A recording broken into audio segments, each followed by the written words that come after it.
Vamos lá, resolver nossa listinha aqui. Primeiro problema diz o seguinte: um determinado país pequeno tem 4 cidades, A, B, C e D, 5 estradas entre A e B, 4 estradas entre A e C, 2 entre A e D e 3 entre D e C.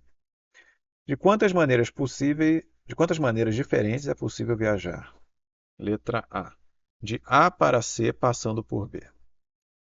Então queremos viajar de A para C passando por B. Não queremos passar por D, queremos passar por B. Então vamos lá. Digamos que a gente pega essa primeira estradinha aqui para ir de A até B.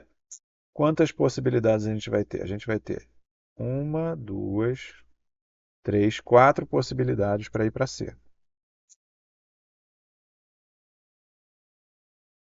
Se a gente pega alguma outra estradinha aqui, de A para B,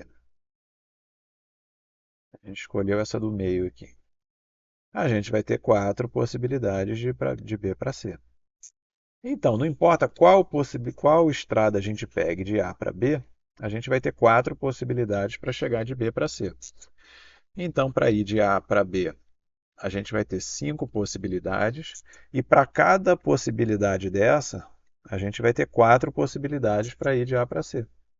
Então, a possibilidade de resposta, letra A, o número de possibilidades diferentes para ir de A até C é igual a 5 vezes 4, que é igual a 20.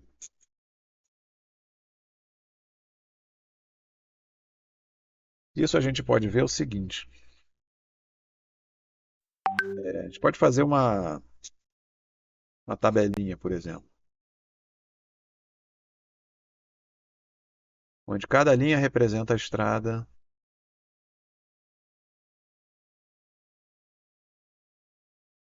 Essa daqui representa. Essas aqui representam a estrada de BC e aqui cada coluna representa uma estrada de A para B. Então, por exemplo, se a gente numerasse essas estradas, estrada número 1, 2, 3, 4 e 5, essa aqui seria a estrada 1, 2, 3, 4 e 5. E se a gente numerasse as estradas de B para C, 1, 2, 3, 4. 1, 2, 3, 4. Então, por exemplo, cada quadrinho desse aqui dessa tabela é uma possibilidade. Por exemplo, esse aqui, eu peguei a estrada 4 para ir de A para B e peguei a estrada 2 de B para C. E aqui é fácil de ver. A gente tem quantos quadradinhos a gente tem aqui no total? 5 vezes 4, igual a 20. Então, vamos lá. Primeira questão, resposta é 20. Letra B. De A para C, passando por B ou por D. A letra B, ele dá mais possibilidades para a gente. A gente pode ou passar por B ou passar por D. Passando por B, a gente já sabe que a gente já tem 20 possibilidades. Agora, se a gente resolver de A para C passando por D, a gente vai ter duas possibilidades de A para D. A para D, duas possibilidades. D para C, três possibilidades. Então, a gente vai ter um total de igual a 6 possibilidades para ir de A para C passando por D. Então, se a gente pode escolher ou uma dessas 20 ou uma dessas 6, a resposta aqui é 20 mais 6, igual a 26 possibilidades diferentes. Próxima. Se você tiver uma ampulheta de 7 minutos e outra de 11 minutos, você pode usá-las para ferver um ovo durante 15 minutos? Vamos lá. Temos uma ampulhetinha aqui de 7 minutos e uma ampulheta, vou desenhá-la um pouquinho maior, de 11 minutos. Esse problema tem várias respostas diferentes. Então vamos lá. Se você deixa passar 7 minutos, como é que vão ficar essas ampulhetas? A gente vai ter uma ampulheta aqui marcando 0, terminou, e essa ampulheta grande vai tá faltando ainda 4 minutos para terminar, certo? Então aqui se passaram 7 minutos. Digamos que nesse instante aqui a gente vira essa ampulheta de volta. E esse zero aqui passa a ser 7 minutos. E agora vamos esperar para ver o que vai acontecer. Daqui a 4 minutos essa ampulheta vai terminar. Então a gente vai ter zero. Aqui vão se passar mais 4 minutos. E essa daqui vai ficar com 3 minutos.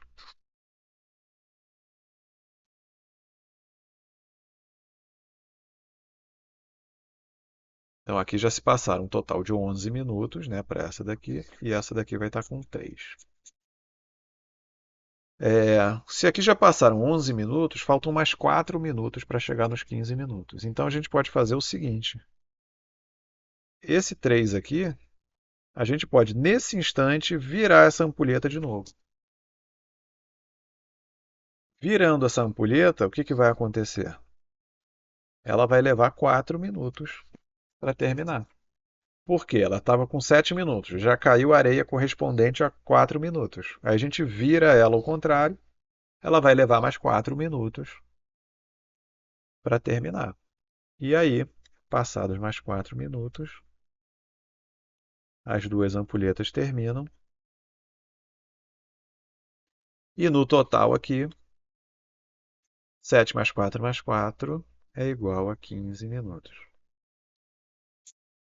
Essa talvez seja a resposta mais simples para conseguir fritar o ovo. Existem outras respostas, mas que você tem que esperar um pouquinho. Então, por exemplo, eu não vou desenhar as ampulhetas de novo, não, tá? Eu vou colocar aqui. As ampulhetas começam com 7 e 11. Depois de 7 minutos, aqui fica com 0 e 4. Né? Aqui passaram 7 minutos. É,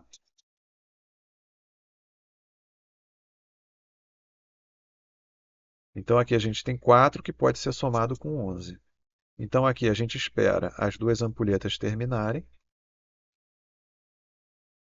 4 minutos.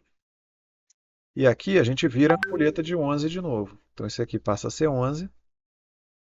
E a gente espera as duas completarem. Então aqui vão ser 11 minutos.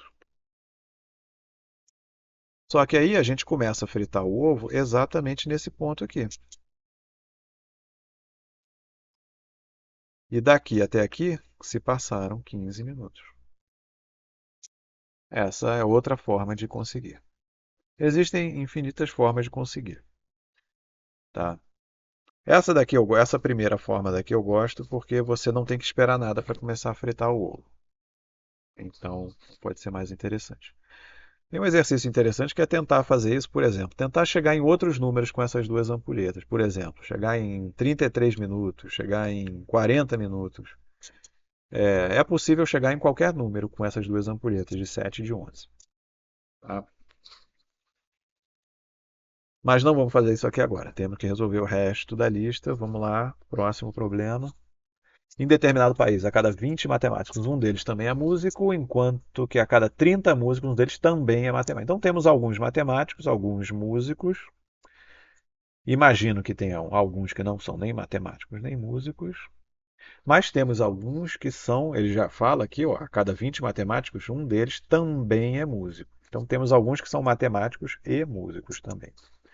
Então a gente pode resolver esse problema tentando usar conjuntos.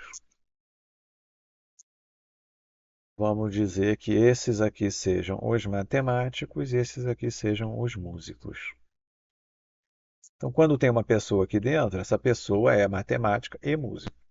Esse aqui é só músico e aqui fora não é nem matemático nem músico. Vamos lá. A cada 20 matemáticos, um deles também é músico. Então, digamos que a gente coloque aqui 19 e 1. O que isso daqui está dizendo? Está dizendo exatamente isso. A cada 20 matemáticos, eu tenho um total de 19 mais um deles também é músico. Tá? Só que ele está falando de uma proporção, tá? Não necessariamente é 19 e 1. Pode ser, a gente pode multiplicar por 2, por exemplo. Então pode ficar aqui 38 matemáticos e 2 músicos. É uma outra possibilidade. Vamos desenhar de outra cor aqui. 38 matemáticos e 2 matemáticos músicos. Se for 38 e 2, também. A cada 20 matemáticos, um deles é também músico. Mas a proporção precisa ser essa daqui. 19 matemáticos para cada matemático músico. Quer dizer, 19 matemáticos não músicos para cada matemático músico. É a única forma de conseguir esta proporção aqui. Cada matemático deles também é músico. Enquanto que a cada 30 músicos, um deles também é matemático. Então nesse caso, teria que colocar 29 aqui. Para manter a mesma proporção, a gente teria que sempre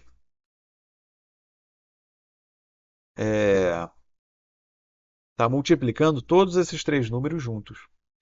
Então, uma possibilidade é essa que está aqui, 19 matemáticos.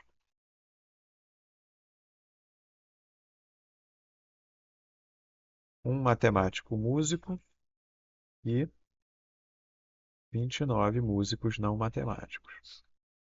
A outra possibilidade é multiplicar tudo por 2. 38, 2, 58. A outra possibilidade é multiplicar tudo por 3. Temos que ter 3 matemáticos músicos. Aqui vai ter que ter mais 19, né? 57. E aqui teria que ter 87. E assim por diante. Tá, então vamos lá. Resposta: este país tem mais matemáticos ou músicos? Ele sempre vai ter mais músicos do que matemáticos. De novo, por quê? Porque a cada 20 matemáticos, um deles também é músico. Então, para cada 20 matemáticos ao todo, você vai ter um matemático que é também músico. E a cada 30 músicos, você vai ter um que também é matemático, que é esse daqui. Você sempre vai ter mais músicos do que matemáticos. Essa tabela daqui, ela diz isso. Quantas vezes mais? Bom, a razão entre músicos não matemáticos e matemáticos não músicos. Não, na verdade ele não está perguntando quantos matemáticos não, ele está perguntando quantas vezes mais músicos do que matemáticos. Tá?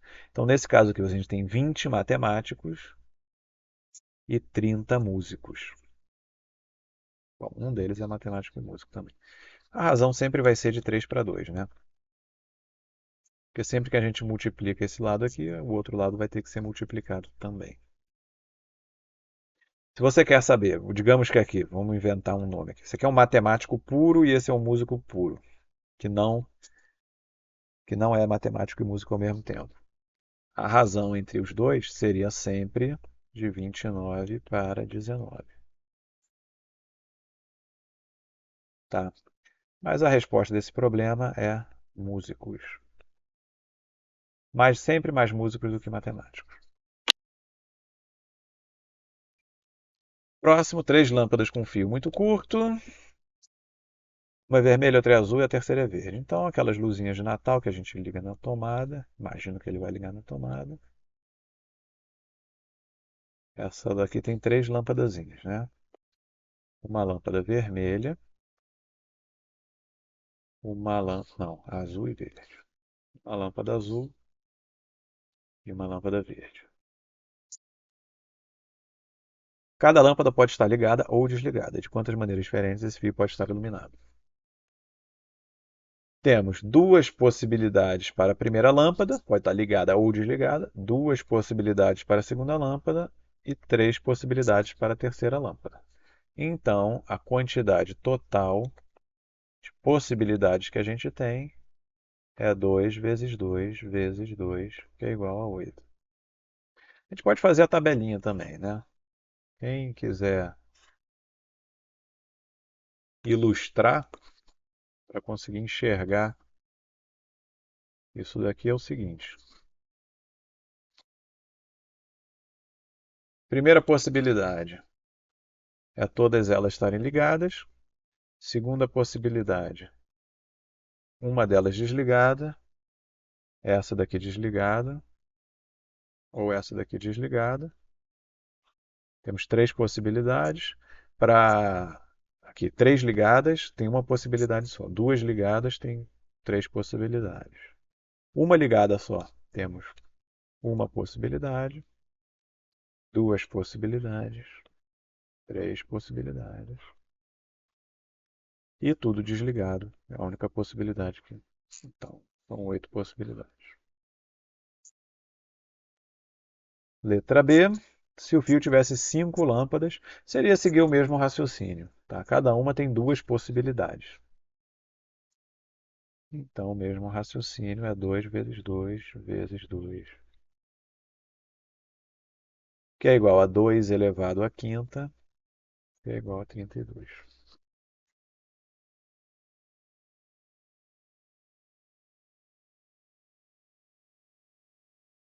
Próximo.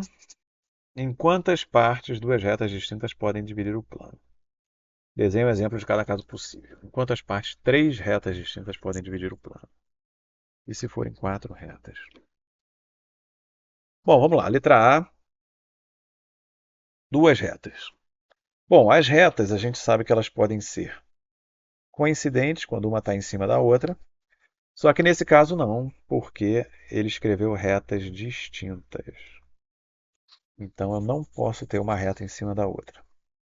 Eu só posso ter retas concorrentes e retas paralelas. Nesse caso, elas têm um ponto que elas se encontram, elas se cruzam, e nas retas paralelas, elas nunca se cruzam, vão até o infinito sem se cruzarem. O que é um plano? Um plano, imagina uma folha de papel. Você bota na mesa assim uma folha de papel. Só que é uma folha de papel que nunca termina, vai para o infinito aqui. Você continua até o infinito. Isso é um plano, tá? Uma superfície infinita onde você pode traçar retas. Então, uma reta, ela sempre vai dividir o plano em duas partes. Uma parte que está desse lado da reta e outra parte está desse lado da reta aqui. Lembrando que na matemática as retas, quando você fala reta, elas são sempre infinitas. Elas vão até o infinito, para cá e para cá, para um lado e para o outro. Se você tem um, uma coisa reta que termina, isso é chamado de segmento.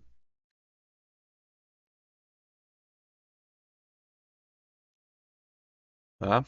Então, uma reta ela vai dividir o plano inteiro em duas partes. Então vamos ver. Aqui, essas duas retas elas vão dividir o plano em quatro regiões diferentes. E quando elas são paralelas, vão dividir em três regiões diferentes.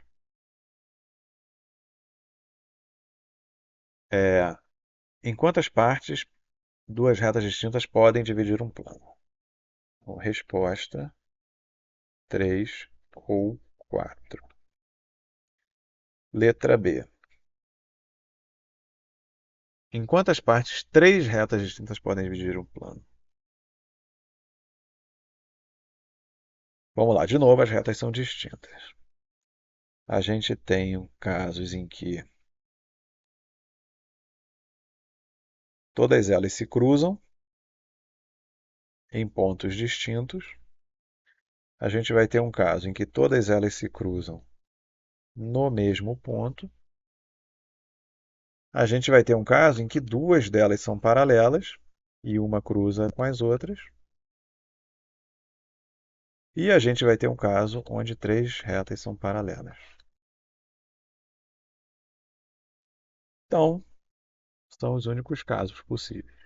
Três paralelas, duas paralelas ou três retas concorrentes.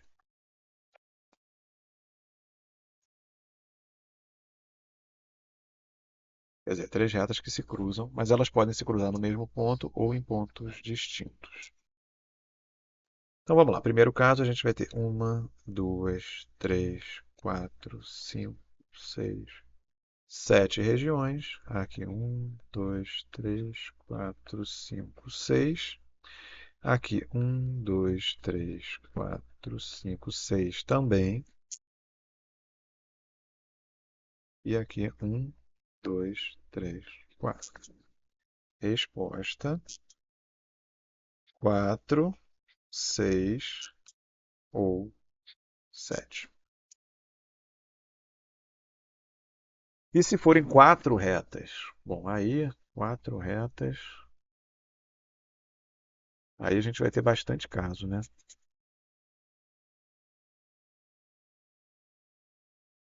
Será que a gente vai ter que desenhar todos eles? Bom, vamos lá. Digamos que não tenha nada paralelo aqui. Vamos fazer primeiro o caso onde as quatro se encontram. Pá, as quatro se encontram no mesmo ponto.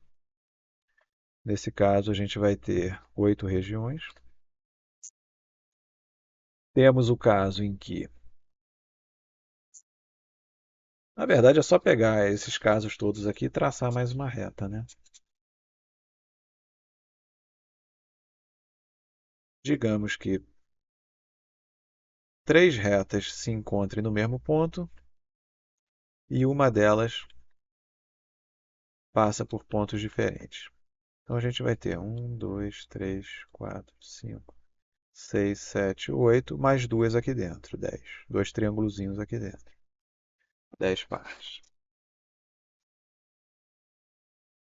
A gente vai ter o caso em que elas se cruzam, mas você não tem 3 retas que se cruzem no mesmo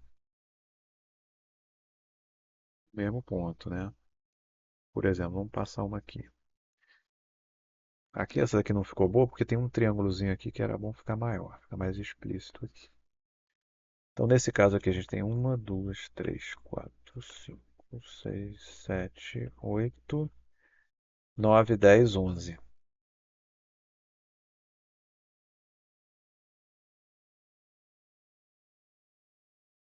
11 partes, dividiu em 11 partes o plano.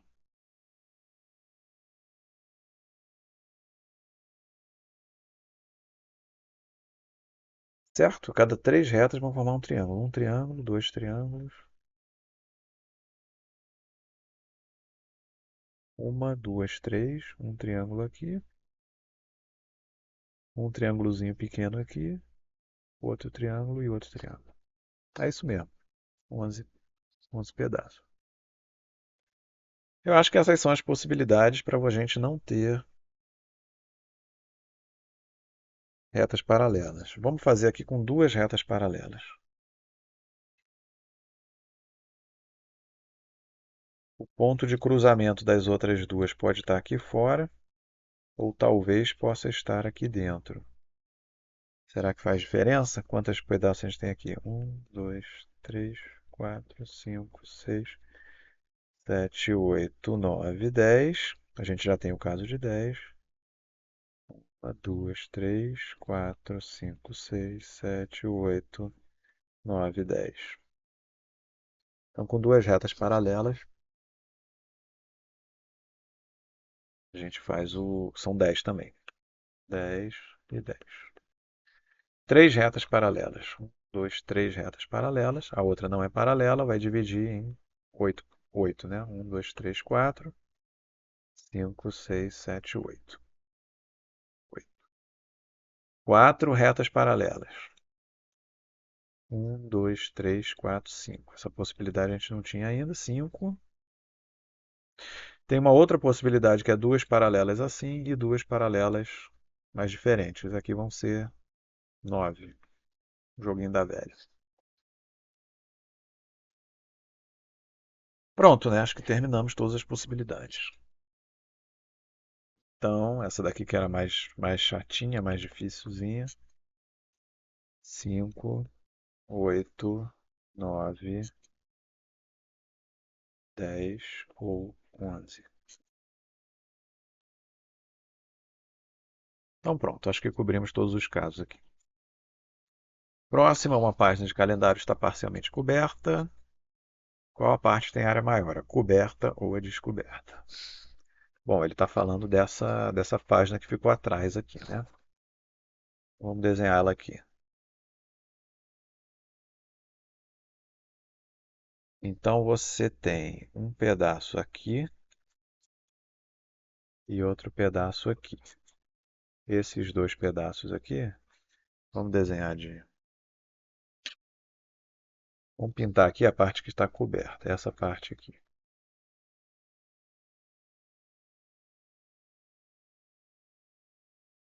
Esse problema, de novo, sempre problema de área, quase sempre a gente consegue dividir essa área daqui. A gente divide aqui e a gente pega esse pontinho aqui e faz uma vertical até aqui.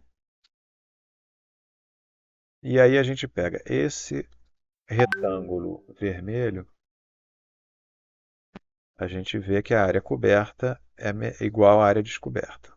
Por quê? Porque é uma diagonal do retângulo. Diagonal do retângulo divide em dois triângulos congruentes, a área é a mesma.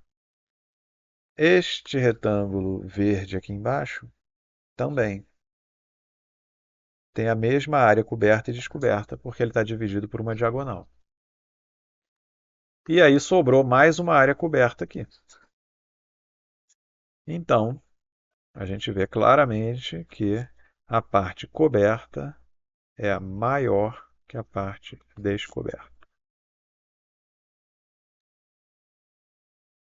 Vamos para o próximo.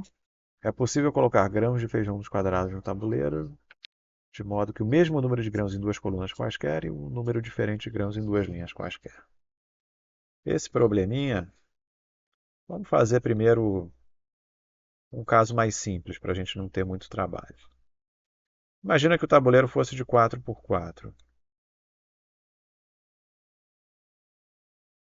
Na verdade, ele tem uma solução muito simples, que é você colocar um grão de feijão em cada casa da primeira linha, 2 grãos de feijão em cada casa da segunda, 3 na terceira e 4 na quarta. Qual é a soma de cada coluna dessas aqui? Uma coluna. Todas as colunas são iguais. Tem 1, 2, 3 e 4. Então, quando você soma tudo, essa soma aqui vai dar 10, essa vai dar 10, essa vai dar 10 e essa vai dar 10. Ou seja, mesmo número de grãos em duas colunas quaisquer. E cada linha vai ter uma quantidade diferente de grãos também. Por quê? Porque cada linha tem um número diferente repetido. Essa aqui vai somar 4, essa vai somar 8, essa vai somar 12 e essa vai somar 16. Temos um número diferente em duas linhas quaisquer. Então, resolvendo para esse caso simples aqui, é só fazer exatamente a mesma coisa para um tabuleiro de 8 por 8, tá? É só ir colocando aqui 1, 2, 3, 4, 5, 6, 7, 8. 1, 2, 3, 4, 5, 6, 7, 8. E botar todas as colunas iguais. Acho que essa é a solução mais simples de visualizar. Próximo, uma fábrica de brinquedos produz pirâmides triangulares coloridas. Primeira coisa, o que é uma pirâmide triangular? Uma pirâmide, como a gente conhece, por exemplo, as pirâmides, se você viajar para o Egito, você vai ver uma pirâmide onde a base dessa pirâmide, vou desenhar tracejado aqui onde tem a base da pirâmide, onde a gente não consegue enxergar. Onde a base da pirâmide é um quadrado. Só que a pirâmide ela pode ter, por exemplo, qualquer base, né? Pode ter uma base hexagonal, por exemplo. E aqui atrás podem ter lados de um hexágono. Tá? No caso, ele está falando aqui que tem uma pirâmide triangular. Então, a pirâmide triangular ela é chamada na matemática também de tetraedro. Então, você tem um triângulo na base. Eu vou até desenhar uma corzinha diferente. Você tem um vértice aqui em cima, onde você liga cada um dos vértices do triângulo da base até esse vértice aqui em cima. Então, vamos contar quantos lados essa figura tem. Essa figura tem este lado aqui, do lado esquerdo, tem este lado daqui, do lado direito, esse lado aqui. Ela tem essa face aqui que está lá atrás. A gente só consegue enxergar se essa pirâmide for transparente. E a gente tem a própria base, que é o triângulo. Vamos representar ela com uma setinha aqui de baixo. Essa pirâmide tem 4 lados. Isso também é chamado de tetraedro, justamente porque é um sólido que tem 4 lados. E agora ele quer pintar essas. Ah, ele diz outra coisa importante aqui. Todas as faces são triângulos equiláteros. Ou seja, esse daqui é um tetraedro regular. Ou seja, você pode girar ele, você pode tombar ele de um lado para o outro, que ele vai ficar exatamente com a mesma forma. Não importa. Você pode pegar qualquer uma das 4 faces e botar embaixo, que vai ficar tudo sempre igual. Então ela quer pintar uma face de amarela, uma vermelha, uma azul e uma verde.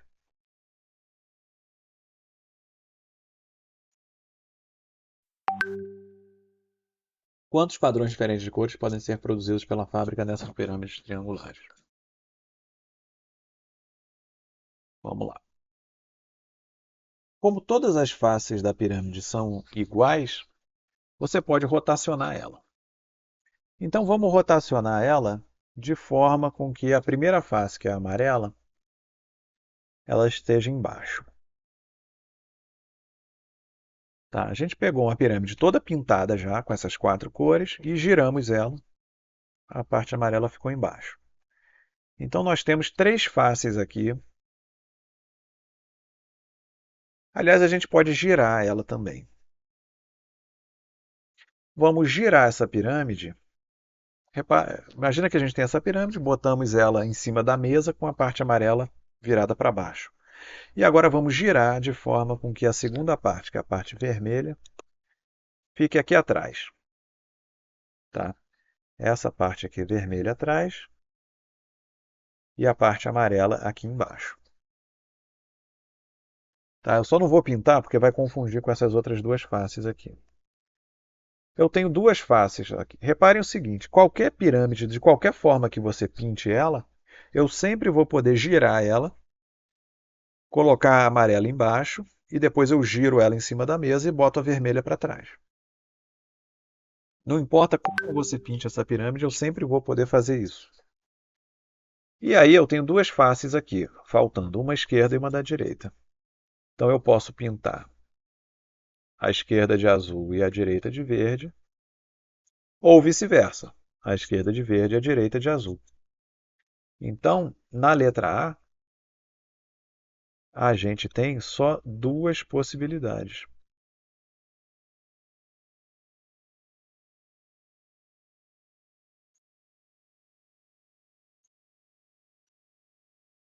Isso a gente consegue enxergar dessa forma. A gente pode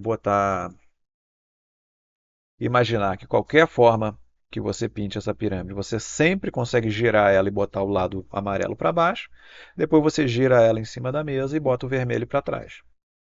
E aí você vai ver que só tem 2 possibilidades. A verde pode ser do lado esquerdo ou do lado direito, e azul do outro lado.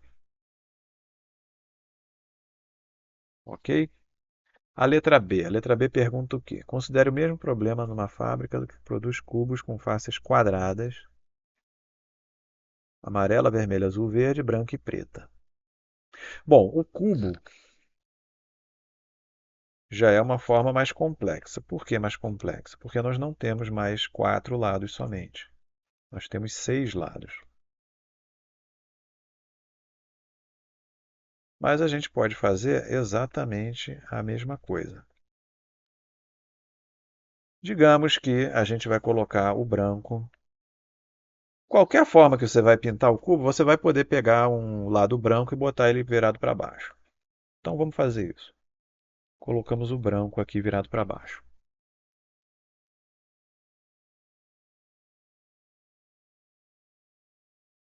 Agora, esse truque que a gente fez na outra, de escolher uma outra cor, por exemplo, a cor preta, e falar, vamos girar para botar a cor preta aqui atrás. Isso não vai funcionar. Por quê? Porque a cor preta pode estar em cima.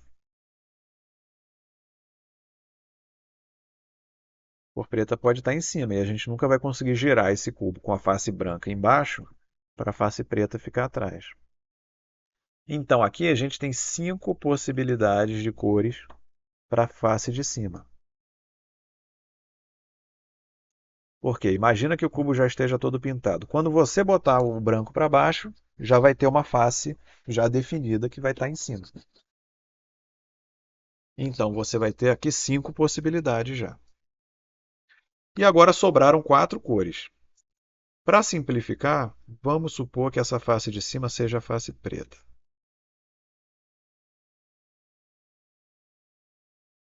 Sobraram 4 cores.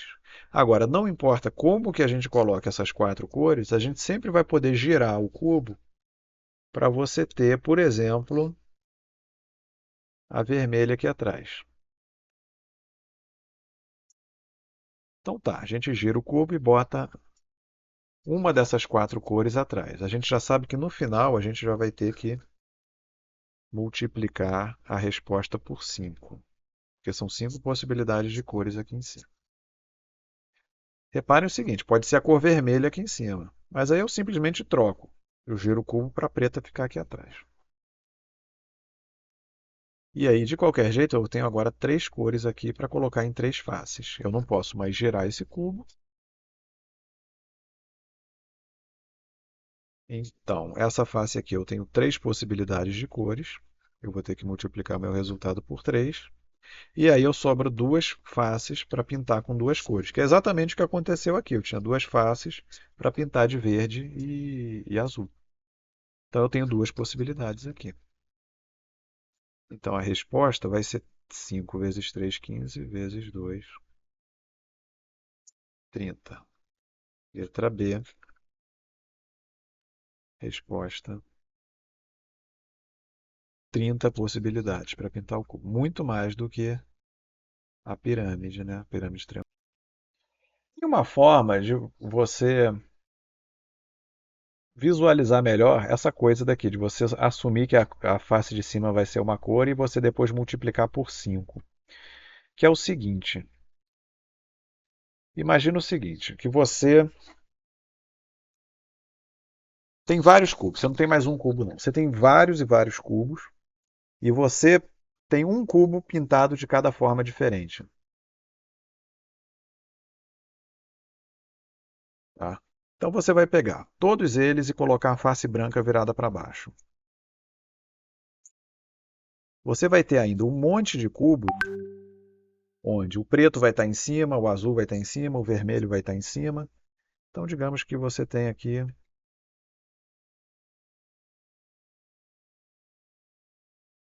você tem vários cubinhos aqui, cada um pintado de uma forma diferente. Só que você botou o branco sempre embaixo. O branco está sempre embaixo desses cubinhos aqui. Um deles vai ter a face preta aqui em cima, ou vários deles vão ter a face preta em cima. Alguns vão ter faces vermelhas em cima, outros vão ter a face azul em cima, e assim por diante, tá? E aí o que que você vai fazer? Você vai agrupar todos os que têm o preto em cima. Imagina que você faça uma pilha com esses cubos. Você vai ter uma quantidade de cubos nessa pilha igual à quantidade de cubos que você vai ter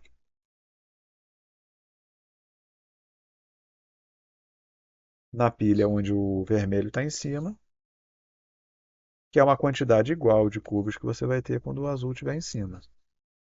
Tá? Cada um desses conjuntos aqui vai ter o mesmo número de elementos. Tem mais, tá? Tem mais cubos aqui, mais aqui, mais aqui. E tem os outros também. Tem os que o amarelo está em cima, tem os que o verde está em cima. A gente tem 5 pilhas de cubos, tá? Uma onde os amarelos estão em cima e outra onde os verdes estão em cima. Vou desenhar aqui só para ficar claro. Você separou esses cubos todos aqui. Todos eles estão com o branco para baixo, tá? Aqui tem mais cubos com amarelo em cima e mais cubos com verde em cima. Só que a quantidade desses cubos aqui cada conjunto desse tem a mesma quantidade de cubos. Então você vai pegar só esses cubos que estão preto virado para cima. Por isso que você assume que o preto já está na face de cima. Então quando você pega o cubo e assume que o preto está em cima, você consegue girar ele para ter a cor que você quiser aqui atrás. Bom, pode ser o próprio vermelho, né? Vou deixar do jeito que estava aqui. Pode ser o próprio vermelho aqui atrás. E aí sobraram 3 cores para colorir as outras faces. Essa face daqui pode ser o amarelo, o azul ou o verde. E cada uma dessas 3 possibilidades vai te dar 2 possibilidades aqui.